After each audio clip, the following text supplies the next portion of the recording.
નામ ડૉક્ટર આઝીમાન ખલીફા ધોરાજીથી હું આવું છું.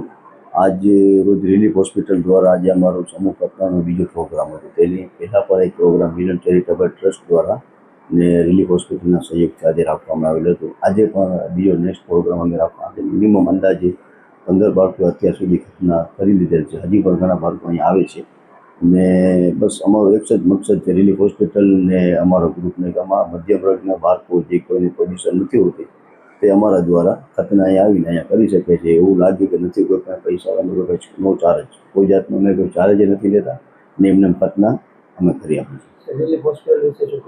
રિલીફ હોસ્પિટલ અલ્હમ્દુલિલ્લાહ જોવા જઈએ તો બહુ સારું કામ છે એ લોકોનું ને દર શુક્રવારે ઓપીડી ફ્રી આપે છે ને સ્ટાફની અંદર ને બહુ સારામાં સારા ડૉક્ટર પણ જે લોકો આવે છે વિઝિટની અંદર ડૉક્ટર પણ પ્રેક્ટિસ બહુ સારામાં સારી છે અને બહુ સારી રીતે કાર્ય કરે છે. હું તો દુઆ કરું છું અલ્લાહ પાસે કે રિલીફ હોસ્પિટલ હજી આગળ વધારે, કેમ કે આપણે હું જોઉં છું કેટલા સમય ત્યાં જોઈ છું કે રિલીફ હોસ્પિટલના ક્યાંથી દર્દીઓ આવે છે. આજે અમારા જો ખતના કરવા આવ્યા હતા એ લોકો અહીંથી 40 કિલોમીટર દૂર સરલી ગામથી આવ્યા હતા.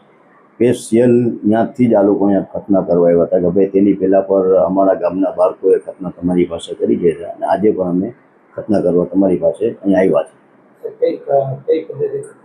ખતના અલ્હમ્દુલિલ્લાહ હું 22 વર્ષથી કરું છું, ડૉક્ટરી પ્રેક્ટિસ બી કરું છું. મેં આની પહેલાં જો અત્યારે રિંગ પદ્ધતિની જે ખતના નીકળી છે હું કરી ચૂક્યો છું, પણ એની અંદર શું છે કે મને એવું લાગ્યું કે નહીં આગળ જતાં બાળકોને કાંઈક ને કાંઈક ફોલ્ટ થશે, કેમ કે રિંગ પદ્ધતિથી ખતના કરવાની અંદર જે લિગ્નોપેન ઝાયલોક્લિન ઇન્ટર કરવામાં આવે છે વેનની અંદર એની સાઇડ ઇફેક્ટ બહુ ખરાબ છે. એટલે પછી હું અત્યારે એ રિંગ પદ્ધતિ નથી કરતો. નોર્મલ સ્પ્રે લગાડી બાળકને 24 કલાક પછી તમે તારે નવરાવી નાખો અને એ રીતના હું ખતના કરું છું.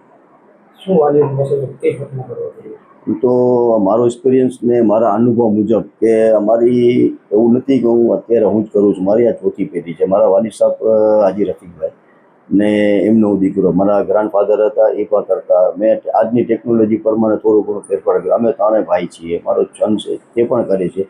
અમારો એક જ મકસદ તમારા બાળકોને ખતના તમે બેસાડો નો ડાઉટ, પણ આ જે પદ્ધતિ છે ઇસ્લામ શરીયતના દાયરા મુજબની પદ્ધતિ છે એની અંદર બેસાડો તો બહુ સારી વાત કહેવાય. એમાં કોઈ જાતનું કાંઈ પ્રોબ્લેમ બાળકને થતો નથી.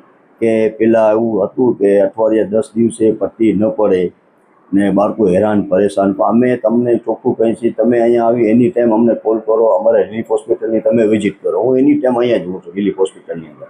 પછી તમને શું પ્રોબ્લેમ છે એના માટે હું કહેવા માગું છું કે ખતના કરો તો આ પદ્ધતિ શરીયત મુજબ ઇસ્લામિક દાયરાની અંદર કરો તો વધારે બેસ્ટ રહેશે ને વધારે સારું રહેશે.